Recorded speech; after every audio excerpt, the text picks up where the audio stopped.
1947 saw the emergence of a new town on the outskirts of Glasgow. It was the first of 6 new towns to be life in Scotland since following the destruction of World War II. Since then, a lot has changed. It has a population nearly over 100 times the size of the 900 that used to occupy the village. It was a town that started off with a lot of ambition when it emerged in the 40s, and it now has a football team which showed just as much ambition as the town itself. Welcome to East Kilbride.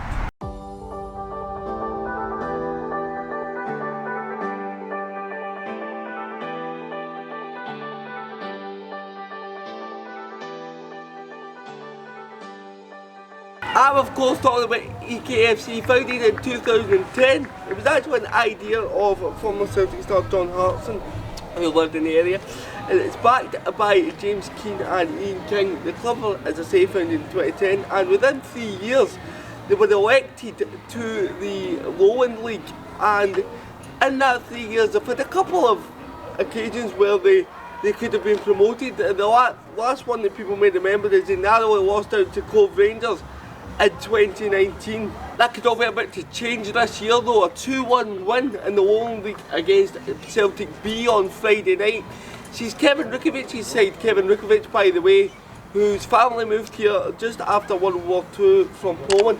It sees his side sit joint top of the Lowland League, and tonight they go out to face my club, Motherwell, in the SPFL Trust Trophy, or as it was formerly known, the Challenge Cup. It's going to be an interesting game. And how do the fans think Kevin Rutkiewicz is doing on the job?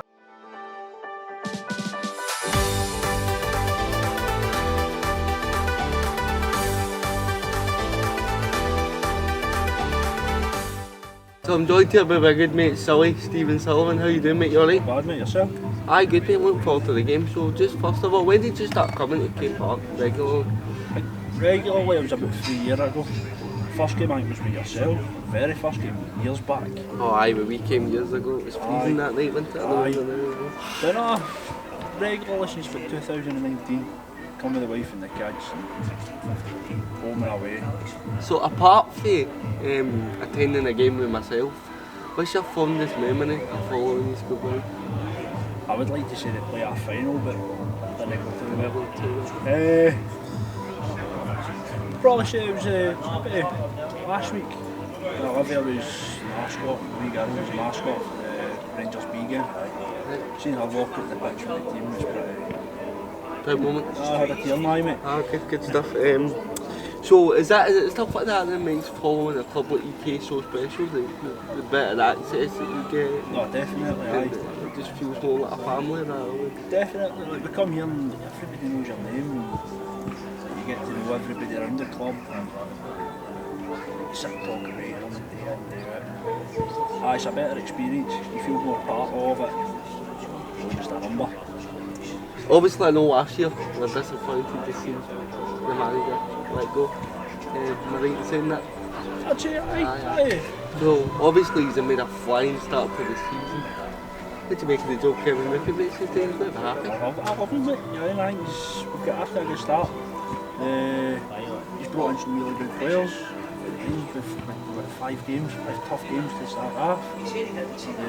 12 points out of 15. The only drop that we had was the Rangers B game.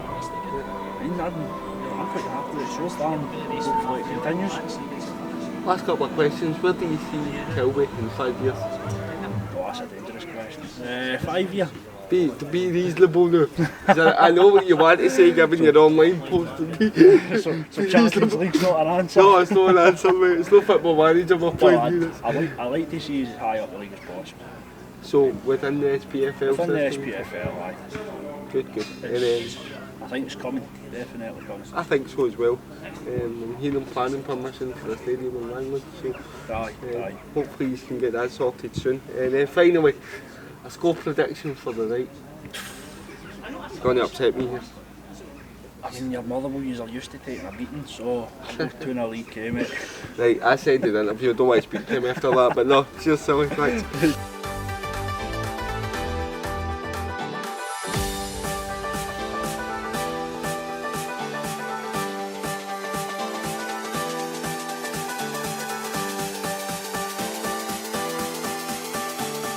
Obviously we're here tonight at K Park, which is normally the home of East Kilbride, but tonight is the home of Motherwell B. Motherwell B will be playing their SPFL Trust Trophy matches here at K Park, but it's been good to manage to get them behind the scenes, so thanks to Ian, the groundsman here, and Sean for managing to sort us and behind the scenes here at K Park.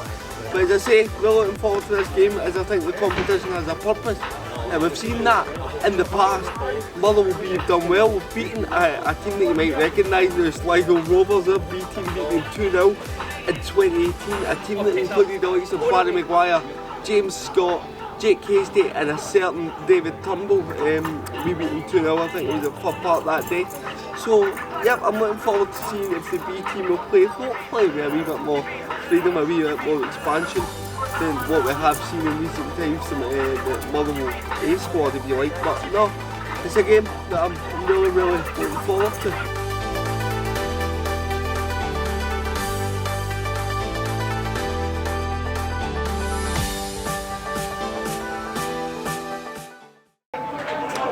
Here come the teams. Ladies and gentlemen, we appreciate first of all, Motherwell. East Kilbride versus Motherwell in SPFL Trust Challenge Trophy. East right lineup, number 1, Adam McLean. Number 2, Billy Mortimer. Number 3, Ross Taylor. And the away side. Number 4, Colin Morgan. A nightmare start for Motherwell. It's within the first 30 seconds. EK kick off, the ball comes to Bob McHugh at the edge of the box. He knocks it through for Joao Victoria and he slots it beyond the Motherwell goalkeeper, and within 30 seconds we are 1-0 down here at K Park. Corner whipped in. Will he fall? Now back across goal. Oh, it's Neville over the bar. That's the first time Motherwell played all game. It remains 1-0 EK.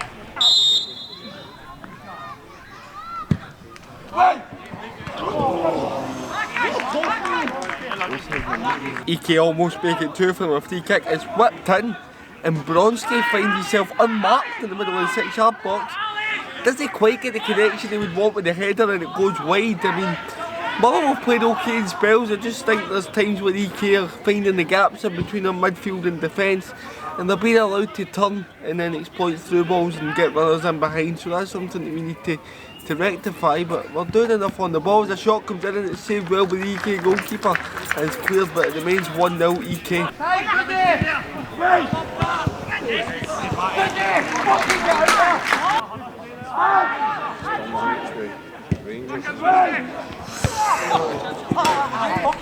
A great chance at the game for East Kilbride. It comes down the left hand side. This time it's Hugh Wilson with the ball in and it's Joao Victoria at the back post.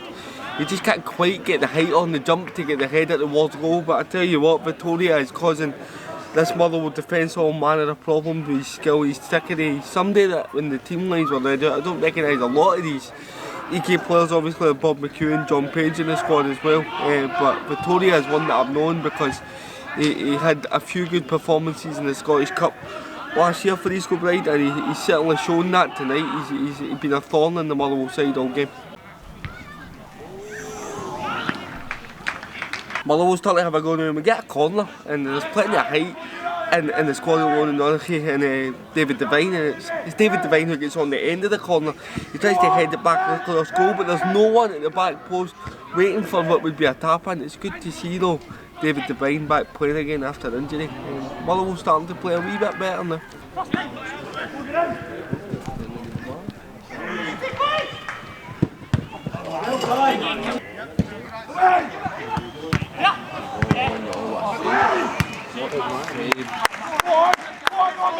Flurry of chances in the game there. Reece Maguire, the EK number 9, he pounces on a bit of us playing the midfield from Ross Tierney, gets to the byline, puts one in that goes for a corner. From the resulting corner there's a bit of a fumble in the box and it falls to Bob McHugh. His shot is well saved by the Motherwell goalkeeper Matthew Connolly, and then Motherwell got there end on the break.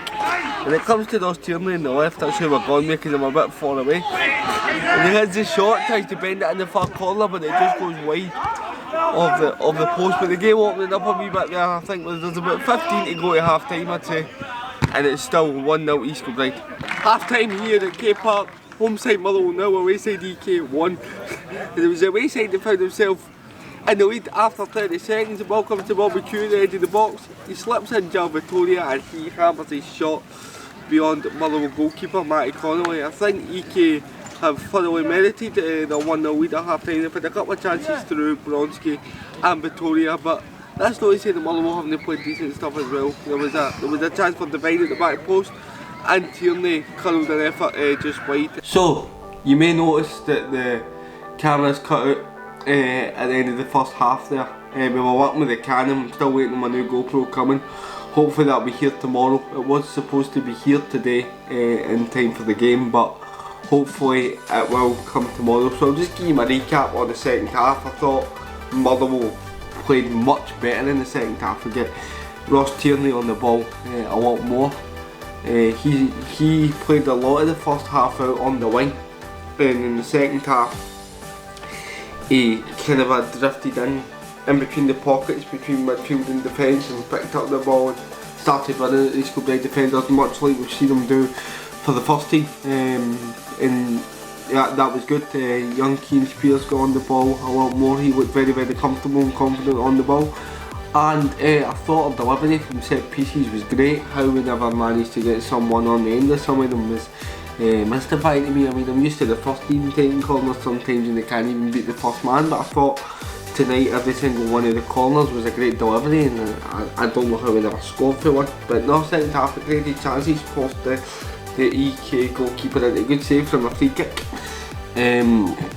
That's the one that brings out, and then we did get the goal. It was a ball played in behind and Ross Tierney latched onto it, and East Kilbride goalkeeper Adam McLean brought him down, and it was an absolute Stonewall penalty. As you can see, I was sitting right behind the goal that was at, and it was stepped up and dispatched by Daniel Hunter, so he just stepped up, sent the goalkeeper wrong way, and that was us. We were level in the game, and from then on you're thinking the Motherwell are going to be the ones to go on and win it, but David Devine, then a couple of minutes later, who by the way I thought had a good game, missed Tynes's tackle and is shown a red card sent off. So the last 5 minutes we're basically playing with 10 men, but even after that we still looked like we could score. We had a free kick and it whacked at the base of the post.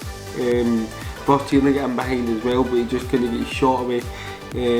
So there was chances there for us to win the game, but then East Kilbride go and win the game. It is a great goal as well. It's a cross and it's picked through Ben Hughes in the middle of the box, and he just a header, just heads it beyond our goalkeeper Matty Connolly, who I thought was having a really good game up to that point. There was nothing they could do about the goal. Thought he had a good game, he looked solid, and then Ben Hughes headed beyond him, and it's EK who go through 2-1. And I think Motherwell deserved a penalty shoot. It was one of the games that was a game of two halves, and I think Motherwell can count themselves unlucky that we didn't get at least a penalty shoot out that second half. But no, it was nice to see the young boys playing some football in the second half, and it was good to watch in the Motherwell jersey for the change.